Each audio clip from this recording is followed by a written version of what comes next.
Hello, and welcome back to the channel, my imaginary friends, and to a new episode of Media Mondays, a show on the channel where I analyze, review, and rate consumable content, from movies to music and everything in between. I talk about it all and put it on your screen. And today, I'm going to be talking about JoJo's Bizarre Adventure, more specifically, the ending of Part 6, Stone Ocean. It's a pretty polarizing ending to a season, and a series as a whole. I use the word polarizing because it was very much a surprise as to how the story ended to most, if not all, of the JoJo community and readers of the manga. In this episode of Media Mondays, I'll be using the anime as my reference point, as I know that a lot of people have only seen the anime, and I don't want someone to be like, but the anime, they did this instead, or in the manga, they did this instead. And I also understand that by doing this, it means that someone's going to tell me that something happened differently in a different type of source material. But like I said before, most people will watch the anime and don't read the manga, which is really unfortunate because most manga get like super graphic or detailed in ways that they can't show on TV. But, contrary to some, I very much enjoyed the ending of Stone Ocean, and not only do I believe that it was a phenomenal ending, but I feel like it was also the only correct way to end the story from the way that they started. And I'll tell you all about why I feel like it was the correct way to end Stone Ocean, and more of my thoughts on the matter right now.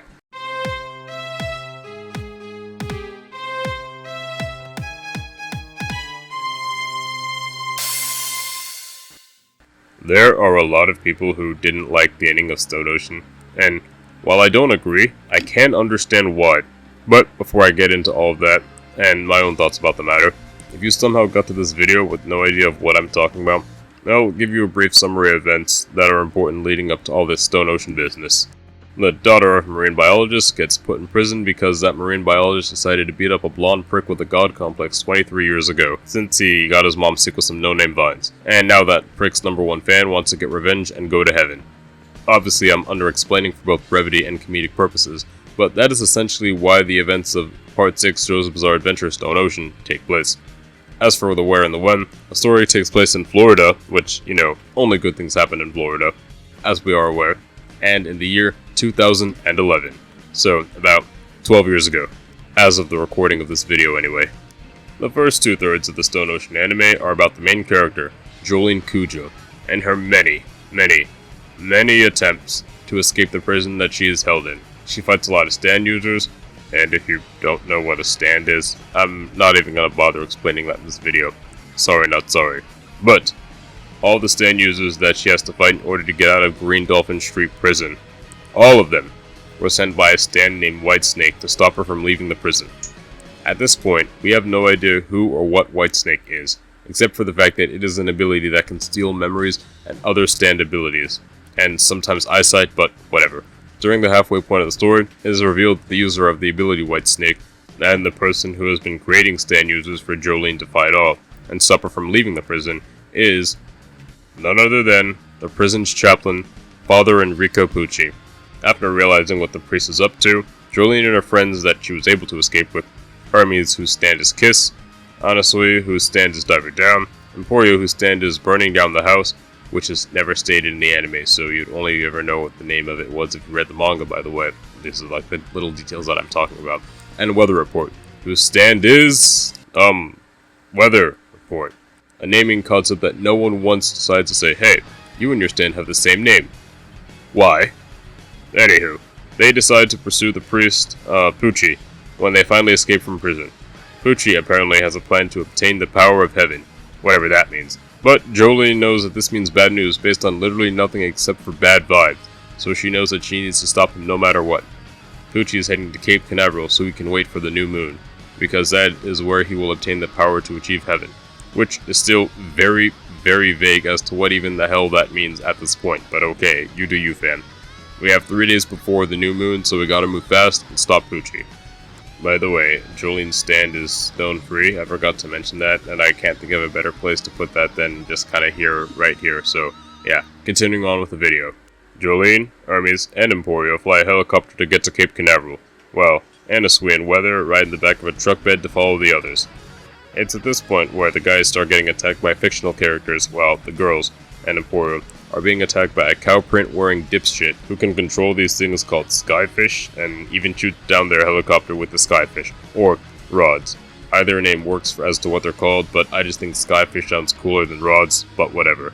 This guy who looks like a thumb and has the ability to make fictional characters come to life is named Ungallo, and the best moment in this fight for me was when Spider-Man saves a person from a fall. This of course was excluded from the anime for obvious reasons, but I just really wanted to mention it because seeing Spider-Man is always a treat. But if you want to know, in the anime they say that it's Batman instead of Spider-Man, but of course we don't ever see Batman because, you know, legality. Didn't really care about Ungallo as his stand was too comically broken for me to invest myself in his one and done battle. Oh, and the stand name was Bohemian Rhapsody. And like I said before, its ability is making fictional characters come to the real world, attacking you, and dragging you into the story, but moving on. Cowprint Dipshit Guy has a name too, unfortunately, and it's Raikio. His ability, Sky King, allows him to control Skyfish, and his fight was extremely forgettable for me because you already know someone dressed like this won't win, and is not going to be detrimental to the standing of our main characters at all. But the one thing that does make him important in the story is the fact that he tells Jolene that Weather Report is indeed the younger brother of Father Pucci. A little bit later, Jolene, Hermes, and Emporio finally track down Pucci in a hospital, but they notice that someone else is there as well. Enter Donatello Versus. Like Thing 1 and Thing 2, Versus is also a son of Dio. Wait, you mean I didn't mention that they were his sons the whole time? That's because the other two are very forgettable and not important at all. And who is Dio? That's gonna be its own video. But essentially, Dio is a blonde prick with a god complex that I mentioned earlier before that got beat when someone punched his knee really hard 23 years ago. All caught up? Cool. Anyways, Versus has an ability called Underworld that is objectively one of the coolest shown in Stone Ocean by far. I will hear no other argument. Incorrect. Shut up. Underworld basically allows him to use holes in the dirt to create real memories of events that happened in the past, and I don't want to spoil you this fight because it's honestly like my second favorite fight in all of Stone Ocean. So if you haven't already, you really gotta check this fight out. It's amazing, truly. This is also where we get to see Pucci again, and he is undergoing some sort of metamorphosis after eating a bone that he found on the floor. But more on that later. After the conclusion of the Underworld fight, Pucci manages to escape Jolene and Hermes out of the hospital, and encounters Weather Report, whose real name is Dominic Pucci, because like I said, he is indeed the brother of Enrico Pucci, but he grew up with Wes due to being switched at birth, you know, on some real lifetime shit. His stand, Weather Report, can control the weather. I mean, not really, but let's just go with it. And now, its true ability is awakened. Heavy weather. The ability to turn people into snails when they look or touch a rainbow. Anime logic, right? What are you gonna do? So, the two brothers fight, and I was honestly rooting for Wes the entire time, unfortunately to no avail. Even when Pucci made himself blind by taking away his ability to see, so he wouldn't turn into a snail. The guy who can control the weather, I mean, again, not really, but more on that later, lost to a literal blind man. I understand that you need to write out the strongest character in the group somehow, but damn, if that didn't hurt watching my favorite character in Part 6 get disrespected the way he did in that fight. Pucci also kills Donatello Versus, which was the only son of Dio I actually cared about and enjoyed watching on screen. And no, I don't just mean in Part 6, but out of all 4 of his sons, he was the only one that I liked, and Pucci had to kill him too. It's at this point that morale is low for both myself and the remaining cast, as their powerhouse Weather Report is down, and they're still slowly recovering from the shock of it all, and also not being a snail anymore, which most of them were slowly turning into, while the priest keeps on spouting this nonsense about gravity and fate the entire time. No, seriously, you have no idea how old that got. However, all hope is not lost, as our protagonists pull themselves together and head to Cape Canaveral in pursuit of Father Pucci to stop him from reaching heaven, which, again, is still vague as to what that even means, but since he just killed my favorite character, and also my favorite son of Dio, I would be ready to hunt him down and make him suffer for it if for no other reason than that, so I'm totally down for whatever they're about to do. On their drive to Cape Canaveral, oh, by the way, there's like 36 hours before it's time for the new moon, but literally don't worry about how long it takes because it kinda doesn't matter. But, as they head to Cape Canaveral, things start to fall sideways. Doesn't make sense until you realize that you're watching JoJo's Bizarre Adventure, and also the gang arrives on scene and sees that Pucci now has a new ability. Gone are the days of stealing memories and abilities. No, all that yarn he was spinning with his gravity monologues finally came up to be something with the most heavy-handed foreshadowing that I would be surprised if he didn't. Yep, it's a gravity manipulation stand ability, and its name is Sea Moon. While I give Pucci a lot of flack for not shutting the F up about gravity, fate, and all that, the Sea Moon fight is honestly my favorite fight in the entirety of Stone Ocean. I loved every second of it. It was worth all the build-up and way more for what we got to see. Sea Moon is such a terrifying stand with an even more terrifying ability. Literally the only way to get around its one-shot attacks is to turn your part of the body that gets hit by its fist into a Mobius strip. And there is one, count 'em, one character in all of JoJo's Bizarre Adventure who can do that. So, yeah, stakes are pretty high. The fight was amazing, and I love seeing Sea Moon in action. Honestly, my favorite stand-up fight of the entire Stone Ocean series. And you gotta watch it. It's so good. You gotta watch it. The fight is absolutely insane, and I cannot speak highly enough about it. My only gripe was what happens next. Jolene's dad, Jotaro Kujo, arrives on scene to join the fight against Father Pucci, and he has a neat little trick up his sleeve called Time Stop. It's exactly what you think it is. He can stop time, and during that time, no one else can move in frozen time except for him, so that way he can use this to his advantage, to the best of his ability, and finally beat Pucci once and for all. The fuck? After watching what happened to Wes, aka Dominic, aka Weather Report, and his fight against Pucci, I had a feeling I knew how this was gonna end. Seeing Pucci look around during frozen time all but confirmed my speculation as to why this was gonna go down. But before we get to see any more shenanigans from Pucci, he picks up a space shuttle and flies into the air, because he realized, somehow, that he didn't need to wait for the new moon in order to complete his ability. How he even came to this conclusion is beyond me, but hey, this means that now he has to transform again, or rather, his stand does. And now we're introduced to a new stand, Made in Heaven. A stand that can accelerate the movement of time for all non-living things. Then, to be quite honest, it was at this moment right here where I abandoned what infinitesimally minuscule amount of hope that I had that the heroes were going to pull through and beat Pucci. Oh, and not only can Pucci accelerate time, he can also move at the speed of the acceleration. This means that his velocity is limitless. And as far as, stats and strength and all that goes, his speed stat is infinity. No, not some arbitrary big number that can be clocked or quantified. Not even something as being vague as faster than light. Ooh. No. The manga even goes as far to state that the only person who can keep up with him at that speed is God himself. Let that sink in for a minute. He can move at the speed of infinity miles per hour, and the only being who can keep up with that insane amount of speed is God. This should go without saying, but despite their admittedly impressive and well thought out efforts to best Pucci, he literally, and metaphorically, blitzes through all of them without so much as being anything more than mildly inconvenienced after saying one thing to Jotaro before delivering the finishing blow to all of them, except Emporio, which I will cover much later in the video. After successfully offing every main character except for Emporio, Pucci ends up accelerating time so fast that he restarts the universe and makes the new universe without Jolene and those that stood in his way that died during this temporal acceleration. However, in the new universe that Pucci was able to create due to his temporal acceleration, everyone that survived now has the knowledge of the future that awaits them, and what will happen to them since they already experienced it in the old universe.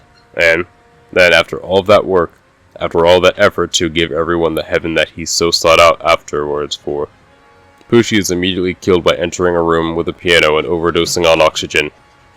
I wish I was joking. After Pucci dies of oxygen poisoning, the universe restarts once again, and it creates its own new universe, the new universe, without any of the JoJos or Pucci, and the story ends there. That's it. That's Stone Ocean. That's how it ends. There are many reasons why I personally love this ending of Stone Ocean, even if I do make a lot of sarcastic jokes about it throughout the video. I like when the hero doesn't always win. I like seeing what the villain's grand plan is once it comes to fruition, and all the obstacles have been eliminated. A perfect example of this is Friday Night Lights, a movie I'm sure everyone has seen at least once, or had not at least heard about it once. Through determination, willpower, and the luck of a scraped up nickel in a coin toss, the team manages to finally make the championship game, and even after all the work that they put in and that it took them to get to that point, they soon realized just how outclassed they were when compared to their competition, and yet still they gave it their all and tried as best as they could. And then, after all the game plans, tactics, and strategy they bring to the table on the field in the final face-off, It's just not enough, and they fall short of their own victory. But, even beyond my fascination with protagonists that lose in the end, I would not only say that this ending was the right way to end Stone Ocean, but that it was the only way Stone Ocean could have ended. Let me explain. I know it may sound like a crazy sentence to throw around, but for those of you who aren't convinced yet, hopefully this will convince you of my perspective. Mother Pucci is very much what I like seeing in a modern anime antagonist. He's smart, he can keep his cool, he has a gravity ability, for like 2 seconds, but whatever. He's patient, he can count in prime numbers, and most importantly, he's a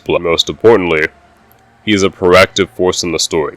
You see, from the jump, Pucci had his goals set, and he made sure that measures were put in place to reach those goals and minimize the risk to him and his plans. Even when Jolene defeated stand user after stand user after stand user after stand user and got closer and closer to Pucci, Pucci was never even fazed by her progress, almost as if he had predicted such would happen. In fact, the only time Pucci ever loses cool is when something that is outside of his foresight or control occurs that he has absolutely no way of planning for. However, when the situation does occur, he counts his prime numbers and he comes up with a solution. Pucci is an intelligent man with not enough credit given to him in terms of villains, not just in JoJo, but like in the anime community as a whole. Every fight or interaction that Pucci had with any character in terms of confrontation, he is always left with more information than he started, and is always another step closer to his goal. Throughout all of Stone Ocean, Jolene and the gang are chasing the priest, following him and trying to catch up to him. Pucci literally sets the pace for others to follow, always staying ahead so he can lead with a pack where he needs them to go. And in the end, when Pucci evolves to stand into Maiden Heaven, he was so far ahead that even together, they could not keep up with Pucci anymore. They could no longer chase him, so they had to evade him. And at that point, it was not enough.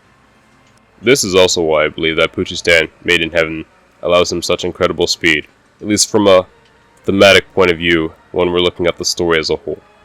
You see, it is the author, in my opinion, showing us that the heroes can no longer play catch-up with Pucci because he's too far ahead, and he always has been, and now it's even more apparent than ever with his speed. Pucci is by far the smartest antagonist in the JoJo's Bizarre Adventure up to, and arguably beyond this point in this series. He manages to do what no other character in the series does, and in fact, what almost no other villain has done in most other anime, and that is defeating not just one, but two main protagonists. Literally the only other character that comes to mind off the top of my head who has beaten two protagonists easily is Kite Tenjo from Yu-Gi-Oh! Zexal, which he deserves his own video, and Kite Tenjo will get his own video on this channel. But anyway, Pucci defeats Jotaro Stand, Star Platinum, which is also very similar to Dio Stand, which I know gets memed a lot in the community, but in this aspect I believe it's very important to recognize this fact, because Dio was Pucci's mentor, who taught him how to get to heaven, and why heaven was so important. And also, since Jotaro beat Dio, and since they had similar stands, Pucci was able to overcome Jotaro Star Platinum, and that is also showing that Pucci has surpassed his own teacher and bested the same person that once defeated his teacher. Everything that Pucci did was calculated, and I love it for that. He never makes a bad play, never gives away more than he needs to, never needed to do anything extra or overkill. His moves are sleek, calculated, and never more than needed. Another thing that I enjoy about Pucci is the fact that he sees himself as the hero of his story, the savior of mankind who will use his ability to propel humanity towards a greater tomorrow, the one who will help us all reach enlightenment through his trials and tribulations. When he finally does obtain the power to achieve heaven, Pucci's heaven allows us to know what lies ahead in all of our lives, so that we may prepare for it. It gives us a chance to be ready and deal with the unfavorable circumstances by already having the knowledge with those situations, so we can make the best decisions possible for us. And I'm not gonna lie, I like that a lot. I wish I knew what the future had in store for me. I would have benefited so greatly from Pucci's heaven, and I know that some people may debate whether or not we should be given this knowledge of our lives, but I like to think that this heaven, while it takes away the illusion of most free will, because you are now making choices to circumvent negative happenings to you specifically, rather than living life just to experience it. But my response to that is, who cares? You are missing the point of what Pucci's heaven means, if that's what you have an issue with. Pucci's heaven represents renewal and enlightenment, We can all make better choices if we are prepared for the future. Pucci was ready for what his future had in store for him up until the very end of it. Pucci showed us just how important taking the right step is throughout all of Stone Ocean, and he succeeded. And if he could do it, why not us? Why don't we take the right steps to advance and get to where we need to be without being blindsided by chance, uncertainty, and misfortune? Made in Heaven is hope for humanity, just as Pucci said, and couldn't we all use a little bit of hope to get us through the day? Knowledge that things don't need to be this way, and all we need to do is prepare for the future that Made in Heaven has promised all of us. Alright, time for my ratings and remarks. Oh, I forgot to mention this at like the beginning of the video, but after I'm done explaining and giving my thoughts on whatever content I'm talking about that I'm reviewing on my Media Mondays, I'll have 4 sections that I break things down in and rate from either a scale of 0 to 5, and those 4 sections are character, story and plot, rewatchability, and the finale. And then after that, I average all the scores together and I give you a final rating based on the average and a description, whether that be meh, mediocre, memorable, a masterpiece, or a massive piece of shit.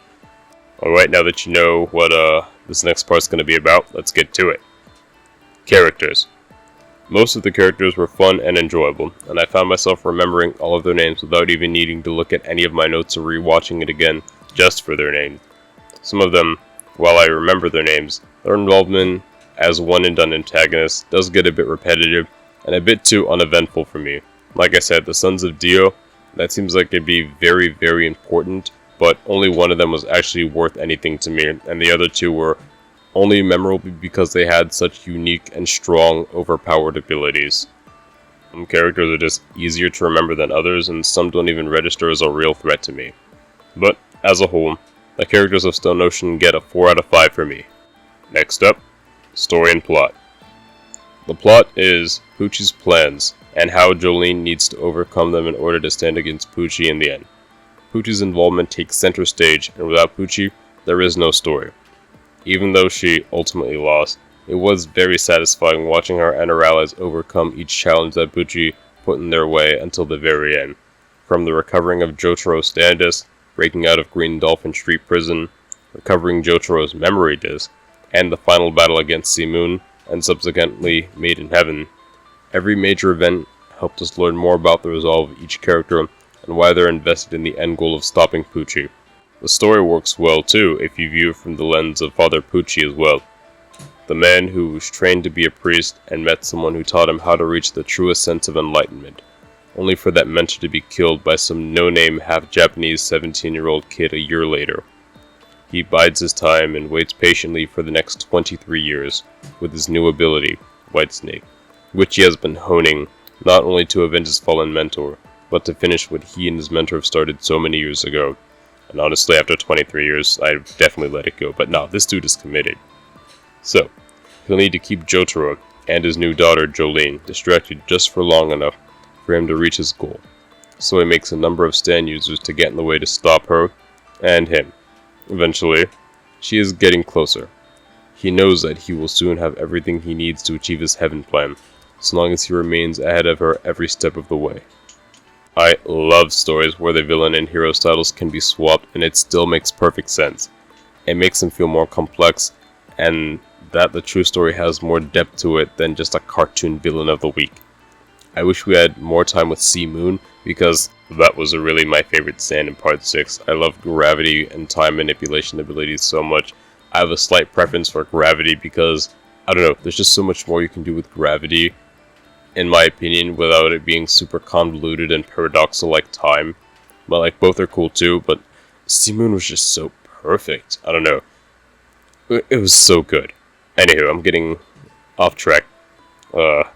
I do believe that the way Pucci even figures out that he doesn't even need to wait for the new moon was kinda bullshit. Jailhouse Rock. It's a pretty terrifying stand concept, but since its entire ability lies on the crux that you can only remember 3 pieces of information at a time, what you determine as your definition of what qualifies as a piece of information will determine whether or not you think that the fight and its conclusion holds up. For me, it didn't as much, but since those were my only real 2 gripes with the pacing and continuity of the story, Stone Ocean gets a 4 out of 5 in this category for me. Alright, rewatchability. Is Part 6 of JoJo's Bizarre Adventure, Stone Ocean, worth rewatching?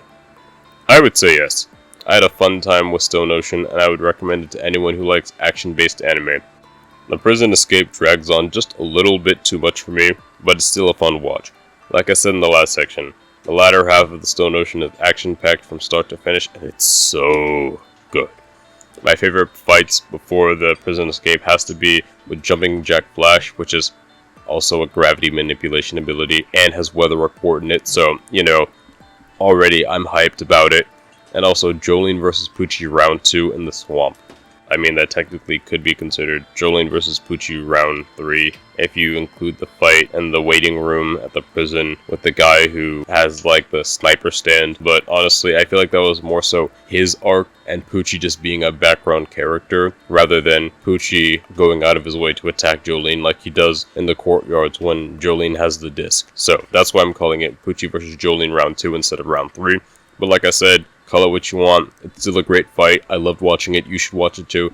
Any fight with Weather Report was enjoyable to watch. I can never get over how insane the battle at Cape Canaveral was against Pucci, now wielding the gravitational powers of the Stan Sea Moon. Unfortunately, I can also never get over the disrespect that happened to my favorite character Wes, aka Weather Report, when he fought Pucci during the Heavy Weather arc. It is still the most painful part of Stone Ocean for me in my opinion, and still hurts rewatching it in preparation for this video. Rest in peace, Weather Report, you deserved better. Overall, the rewatchability for Stone Ocean for me is a 4 out of 5. And yes, the main reason that this gets a 4 out of 5, and not like a 4.5 out of 5, is because, like honestly, had it not been for the weather getting offed by Pucci in the way he did, this would have been like a solid 4.5 out of 5. But that hurts so much, I just had to drop it down. I can't do my boy like that. That's not cool, man. That's not cool. And lastly, the finale. There is so much to say, but for the sake of not repeating myself too much, I believe that the finale was exactly what Stone Ocean and JoJo's Bizarre Adventure as a whole needed. Pucci's careful planning and execution of his ideals was the most compelling and interesting aspect of Part 6 to me. And even though I knew that the show kept on telling me he was a bad guy, I couldn't help but want to see him win sometimes. I was frustrated at the death of Weather Report, like I'm sure you could tell by now, but once he did win, I had a feeling that this was all but securing his inevitable victory. But not only that, I wanted to know what his version of heaven meant, and how that impacts the way we see the show going forward. Every single step Pucci took not only gave him what he needed in that situation, but put him even further ahead of his adversaries. At one point, he even goes as far to say that JoJo, Jolene, and her allies were not his enemies, but they were his allies too, the entire time, because they were all part of his grand plan. Which is just insane to just say that. Like, imagine you're fighting someone, and you're like, oh no, you're not actually an enemy of mine. No, you're really an ally of mine, because you're helping me achieve my grand plan. Like, honestly, what a mad lad. But, perhaps my favorite scene in all of Part 6 is this one right here, where Pucci was able to outsmart everyone when they try to outsmart him once more in their final battle with Made in Heaven. JoJo almost falls into one of Pucci's traps and remarks that he is one step behind within time stop, but immediately he needs to put himself in the way of another trap that Pucci set, just so he can save his daughter. After JoJo fails to defeat Pucci due to choosing to save his own daughter over killing the priest, Pucci comes behind him and says the hardest hitting sentence in all of Stone Ocean. And this sentence, I will say that this sentence hit me harder than Weather Report's death. And that sentence was... This was it. One single sentence that elevated my respect for Pucci's character and made me realize just how intelligent and imposing of a threat he is. JoJo and the others had been playing catch up the whole time, but they weren't fast enough. It made me think of their first interaction in the prison when Pucci was able to outsmart JoJo with a similar tactic, by using his daughter against him in order to set him up for a trap that he would have to step in order to get got. Then, after JoJo shows up on the scene and he evolves to stand in the Made in Heaven, JoJo is still playing catch up 2 steps behind as he struggles to locate Pucci when he stops time in order to find him. And by the time he does find Pucci, he's already too late. Pucci's already on the move again with even faster speed due to accelerated time. When Pucci says those words, it really makes me think about his character and just how far ahead he was over everyone in Stone Ocean. There was never any instance where the protagonist had the upper hand, nor was there even a sense of standing on equal footing with Pucci. He was never one step ahead, he was always 2 steps ahead, ready and waiting for any obstacle that may come his way. Even in the opening of Stone Ocean, when Jolene approaches him, he isn't even fazed, worried, or frustrated. He just turns around as if he was expecting her to be there to stand against him, as the noon moon draws more and more near in the background. The most surprising thing to me, anyway, in all of this, is not the fact that Pucci achieved his goal, but the fact that he lost in the end when he was presented with a situation he had no control over. At the end of it all, there was a new universe with no Pucci and no JoJos. The threat of Pucci, Dio, and those that follow them is now non-existent in this new universe, and the bloodline of the Joestars is also no longer present in the new universe either. This ending was so surprising that it was actually the 17th most shocking ending in all of manga history when it was first published, which, after, watching this video all the way through, I'm sure you can understand why. It was such a ride from start to finish, and I personally loved it. The finale gets a 5 out of 5 for me. It's so spectacular and wild, and all the way through, I enjoyed it so much. Before I end the video with my score averages and ratings, I will close with this. They say that the path to hell is paved with good intentions, and I feel like the inverse must be true within the continuity of this theory Stone Ocean. If the path to hell is paved with good intentions, then the path to heaven was paved in blood, and that's definitely true if you watch this show. Father Enrico Pucci went to the extensive lengths to remove any obstacles in his way. Whether those obstacles were living or not was not an issue. He states many times that he feels no guilt or remorse for his actions because they serve the ultimate greater good of humanity. And for that reason, he is fine with the death of those who stand in his way, even if it's his own family, like his twin brother, if he can get a little closer to heaven, the heaven that he envisions for the benefit of humanity. He is the reason every negative thing happens in Stone Ocean, and I do mean every bad thing is a result of Father Pucci's actions. And yet, he is able to justify it all under the guise of salvation for humanity. There's definitely a stance or statement that can be made about outrageous religious authorities that commit atrocities in the name of their deity, but that's a video for another day. The ending of Part 6 was originally meant to be the official ending of JoJo's Bizarre Adventure as a whole, and the execution of the finale really makes it seem like it is, and I love it for that. When Jolene is telling Emporio that she can no longer join him along the journey that awaits him in the future, that everyone else that joined him so far is gone, and they can't come with him, that he will need to face the future on his own, it makes me feel like Hirohiko Araki, the author and illustrator of JoJo's Bizarre Adventure, also called the mangaka by the way, was telling us in his own way that this is the end, and that the characters we've been following now will not be able to make it this time. They can't pull themselves out of this hole. It's on. They're over. This is it. But, just as Jolene Kujo tells Emporio that no matter what the future has in store, even if it's unknown, that he will have the strength to face it, it's as if Araki is also telling us that even though there will be no more JoJo's Bizarre Adventure, that it's going to be alright. Because we can take what we enjoyed from our time reading / watching it, and continue to press on. To press forward. But that's just one way to look at it. So, for something that was meant to be the final story in the JoJo universe, it was an incredible finish to say the least. And I really hope my analysis of the conclusion of Stone Ocean helped you all understand why I enjoyed this so much and why I feel Stone Ocean is much better than you may have originally thought. Pucci was a very complex and satisfying villain to watch.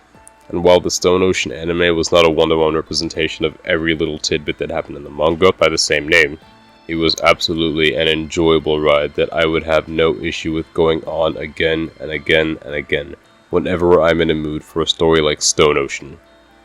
All of these scores together give Stone Ocean a final average of 4.25 out of 5, a memorable series that I would gladly watch again. I had a lot of fun with this video making process, and I hope you guys enjoyed watching this video too. This entire script was a lot longer than I thought it would be, and honestly this is gonna turn out to be the longest video on my channel so far. At least at the point of this recording of this video. I didn't expect such a lengthy analysis, but sometimes when I start writing, it's just hard to stop when I feel my ideas flowing. This whole thing ended up being an 11-page script using Calibri style size 10 font with a final word count of almost 6,000. Yes, I wrote an almost 6,000 word essay on the ending of Stone Ocean.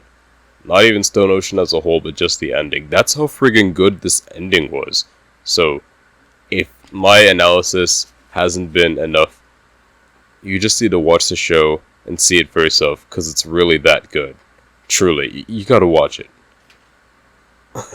It was a lot of fun doing all this. I just wanted to give you an idea of how long this project took. This project took me the longest out of any of the projects to make of my channel so far, and it's the longest video I have so far. I wanted to put my all into this video, put my all into all of my new projects, because I feel like you guys deserve it, and I'm honestly having a lot of fun making this stuff. It was truly a blast making this entire video.